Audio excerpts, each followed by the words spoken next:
निरालंब उपनिषद शांति पाठ ओम रूप में जिसे अभिव्यक्त किया जाता है वह परब्रह्म स्वयं में सब प्रकार से पूर्ण है और यह सृष्टि भी स्वयं में पूर्ण है।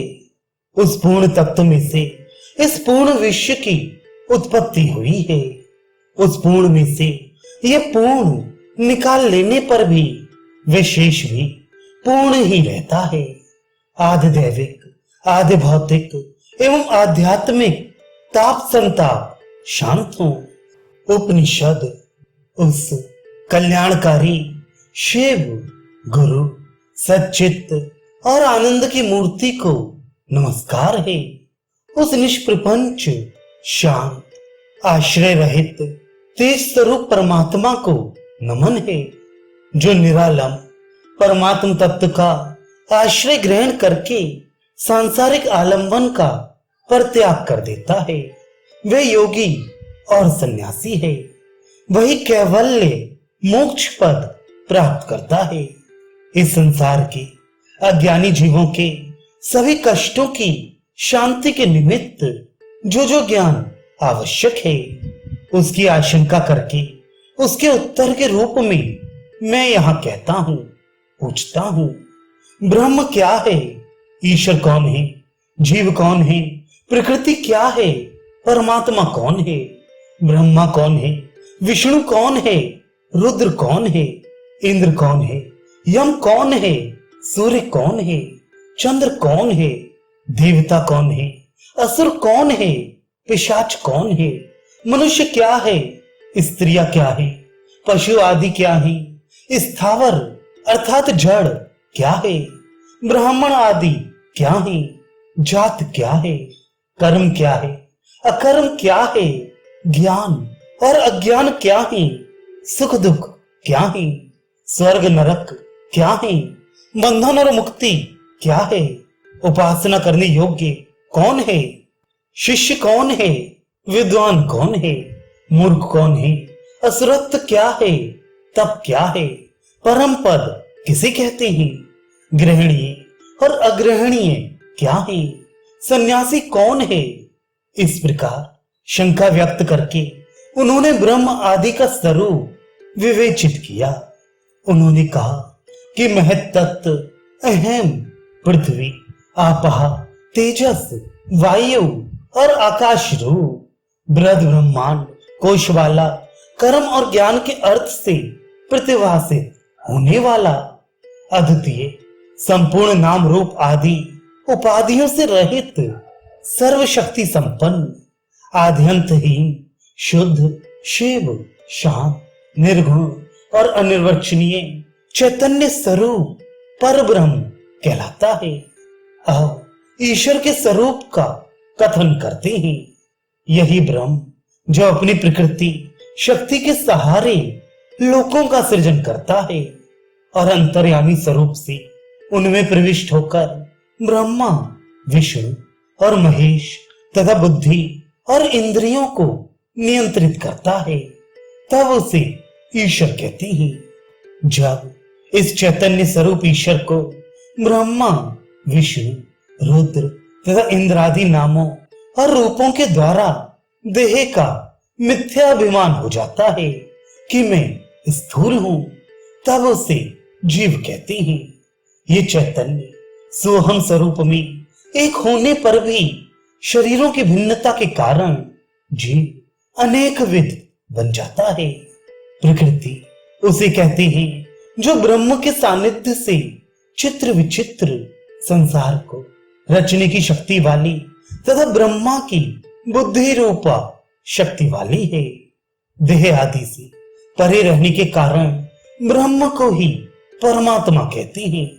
यही परमात्मा ब्रह्मा विष्णु इंद्र यम सूर्य और चंद्र आदि देवता के रूप में, यही असुर पिशाच नर नारी और पशु आदि के रूप में प्रकट होता है। यही जड़ पदार्थ और ब्राह्मण आदि भी है। ये समस्त विश्व ही ब्रह्म है, इसके अतिरिक्त और कुछ भी नहीं है। शरीर के चर्म रक्त, मांस, अस्थियों और आत्मा की जाति नहीं होती।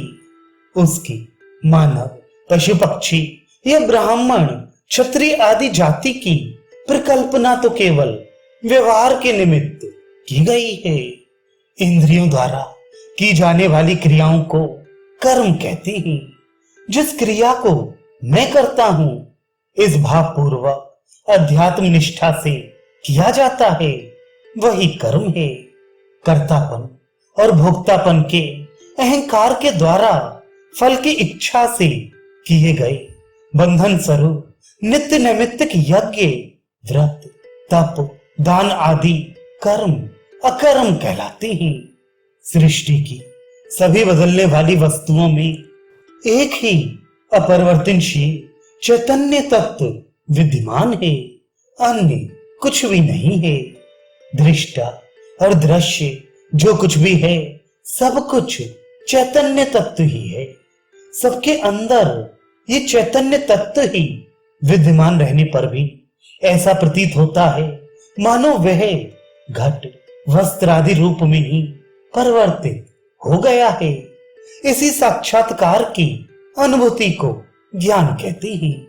ये अनुभूति शरीर और इंद्रिय आदि पर नियंत्रण रखने से और सद्गुरु की उपासना, उनके उपदेशों के श्रवण, चिंतन, मनन और निधिध्यासन करने से होती है। जिस प्रकार रस्सी में सर्प की भ्रांति होती है, उसी प्रकार सब में विद्यमान ब्रह्म और देव, पशु पक्षी, मनुष्य, स्थावर, स्त्री पुरुष, वर्ण आश्रम, बंधन मुक्ति आदि सभी अनात्म वस्तुओं में भेद मानना ही अज्ञान है। सतचित्त आनंद स्वरूप परमात्मा के ज्ञान से जो आनंदपूर्ण स्थिति बनती है, वही सुख है। अनात्म रूप नश्वर विषयों का संकल्प विचार करना दुख कहलाता है। अनश्वर का समागम, सत्पुरुषों का सत्संग ही स्वर्ग है। असत नश्वर संसार के विषयों में रचे पचे लोगों का संसर्ग ही नरक है। अनाद अविद्या की वासना संस्कार द्वारा उत्पन्न इस प्रकार का विचार कि मैं हूं, यही बंधन है। माता पिता, भ्राता, पुत्र, गृह, उद्यान तथा खेत आदि मेरे अपने ही, ये सांसारिक विचार भी बंधन ही है। कर्तापन के अहंकार का संकल्प भी बंधन रूप है। अड़मा आदि अर्थात अड़िमा, लघिमा, महिमा, गरिमा, प्राप्ति, प्राकाम में ईशित्व और वशित्व, ये अष्ट सिद्धियां अथवा ऐश्वर्य हैं। 8 ऐश्वर्यों को प्राप्त करने का संकल्प भी बंधन है। मनोकामना की पूर्ति के संकल्प पूर्वक की गई देवताओं और मनुष्यों की उपासना भी बंधन रूप है। यम, नियम, आसन, प्राणायाम, प्रत्याहार, धारणा, ध्यान और समाधि 8 अंगों वाले योग का संकल्प भी बंधन ही है।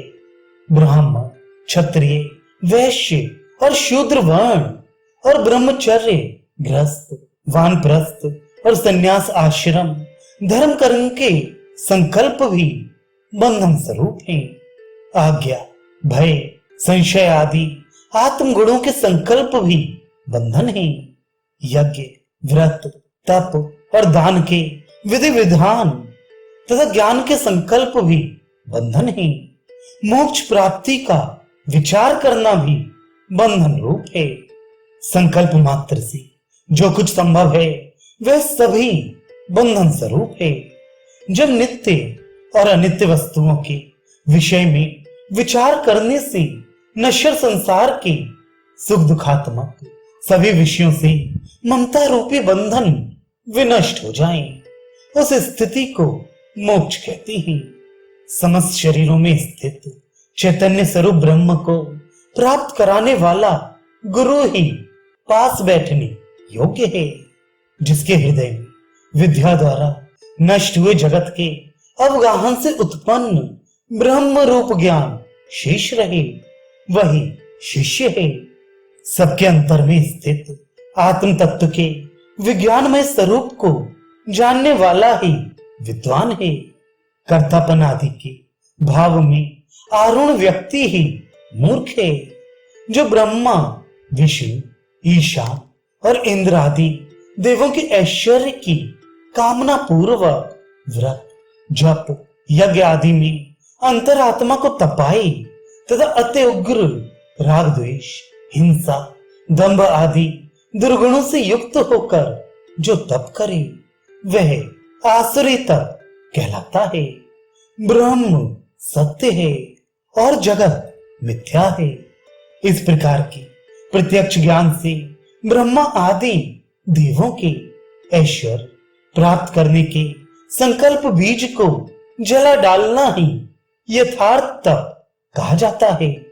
प्राण, इंद्रिय, अंतःकरण आदि से भिन्न सच्चिदानंद स्वरूप और नित्य मुक्त ब्रह्म का स्थान परम पद कहलाता है। देश, काल, वस्तु की मर्यादा से परे चिन्मात्र स्वरूप जो कुछ है वह ही ग्रहण करने योग्य ग्राह्य है। निस्वरूप से परे माया द्वारा कल्पित और बुद्धि तथा इंद्रिय गम्य जगत की सत्यता का चिंतन अग्राह्य है। जो समस्त धर्मों, कर्मों में ममता एवं अहंकार का परित्याग करके ब्रह्म की शरण में जाकर, और तू वही है, मैं ब्रह्म हूं, जो कुछ भी यह है सब कुछ निश्चित ही ब्रह्म है, ब्रह्म के अतिरिक्त और कुछ भी नहीं है आदि इन महावाक्यों द्वारा मैं ब्रह्म हूं इस प्रकार का निश्चय करके निर्विकल्प समाधि में लीन रहकर परम स्वतंत्र और यति स्वरूप होता है, वह पुरुष सन्यासी कहलाता है। वही मुक्त, पूज्य, योगी, परमहंस, अवधूत और ब्राह्मण होता है। इस निरालंब उपनिषद का जो साधक गहन अध्ययन करता है, गुरु के पास वह अग्नि की तरह पवित्र और वायु की तरह पावन हो जाता है। फिर उसका पुनरावर्तन नहीं होता, वह पुनः पुनः जगत में जन्म नहीं लेता। निरालंब उपनिषद का यही रहस्य है।